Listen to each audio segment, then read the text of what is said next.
night. Now, the entire country could be taken out in one night, and that night might be tomorrow night. Now, we'll see what happens. ഇനി മണിക്കൂറുകൾ മാത്രമേ ഉള്ളൂ ഇറാനിലെ deadline അവസാനിക്കാൻ. America ആഞ്ഞടിക്കും. ഏത് തരത്തിലുള്ള അടിയാണ് ഇറാനിൽ നടക്കുന്നത് ഇപ്പോൾ ആർക്കും പറയാൻ കഴിയില്ല. ഇറാന് ഒരിക്കലും വിട്ടുകൊടുക്കാത്ത ഒരു രീതിയിലേക്ക് നീങ്ങുകയാണ്. അവരൊരിക്കലും വിട്ടുകൊടുക്കില്ല. അവർ ഈ ഫൈറ്റ് ചെയ്യുന്ന മുഴുവൻ അള്ളാവിന് വേണ്ടി, അവർക്ക് വേണ്ടിയില്ല. അവർ മരിക്കാൻ റെഡിയാണ്. ഈ ജനങ്ങളൊക്കെ ലോകത്ത് പറയുന്നുണ്ട് ഇറാനോട് അമേരിക്ക യുദ്ധം ചെയ്ത് തോൽക്കുമെന്ന്. അമേരിക്ക തോറ്റു പോകുമെന്ന്. ഈ പൊതുവായിട്ട് കാണുന്ന ഈ ജനങ്ങൾക്ക് ഒരു വസ്തു അറിയില്ലെന്നുള്ളതാണ്. അമേരിക്കയുടെ ലക്ഷ്യം ഒരു രാജ്യത്ത് പോയി യുദ്ധം ചെയ്ത് ജയിക്കുക അല്ല, അവരെ നശിപ്പിക്കുക എന്നുള്ളതാണ്. അതായത് അവരുണ്ടാക്കി വച്ചിരിക്കുന്ന ഈ വെപ്പൺസ്, യുദ്ധ സാമഗ്രികൾ ചെലവാകണം. അതുപോലെ പുതിയ പുതിയ കമ്പനിക്ക് ആ ഓർഡർ കൊടുക്കണം. അങ്ങനെ പുതിയ പുതിയ ആയുധങ്ങൾ അവർ പണിഞ്ഞു കൂട്ടുന്നു.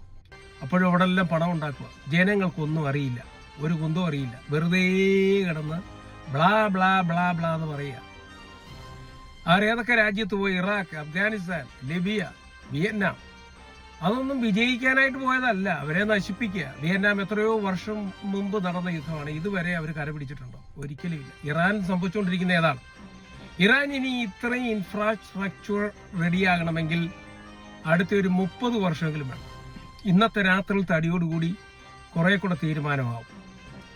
എന്തായാലും ന്യൂക്ലിയർ ബോംബൊന്നും പ്രയോഗിക്കില്ല. കാരണം ജനങ്ങളെ പിടിച്ചു നിർത്തേണ്ടത് മറ്റുള്ള രാജ്യങ്ങൾ, അതായത് ഇസ്രയേലിനും അമേരിക്കയ്ക്കും ഉള്ള ഒരു പ്രധാനപ്പെട്ട കാര്യമാണ്. ഈ അറബ് രാജ്യങ്ങൾ, Saudi Arabia, Bahrain, Qatar, UAE, ഇവർക്കെല്ലാം ഇറാനെ നശിപ്പിക്കണമെന്നാണ് ആഗ്രഹം. ഇത് ജനങ്ങൾ മനസ്സിലാക്കുന്നില്ല.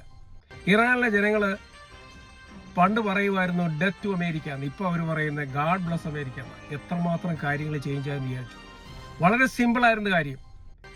അവിടെയുള്ള ജനങ്ങൾക്ക് അവർ സ്വാതന്ത്ര്യം കൊടുക്കുകയും അവരെ ബഹുമാനിക്കുകയും സ്നേഹിക്കുകയും ആ ഗവൺമെന്റ് ചെയ്തിരുന്ന, അലി ഖൊമേനിയുടെ ഗവൺമെന്റ് ചെയ്തിരുന്നെങ്കിൽ ഇതൊന്നും സംഭവിക്കില്ല.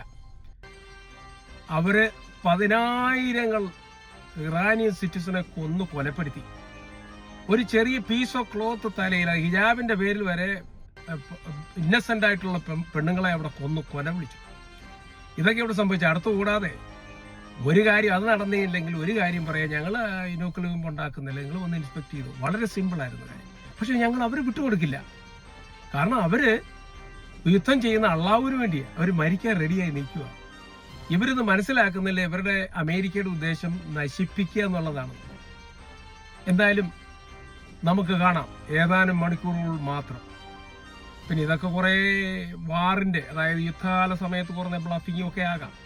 എന്നാലും എന്തെങ്കിലും സംഭവിക്കും. അത്രയും. Thank you for watching TN Global Media. See you next time. Thank you.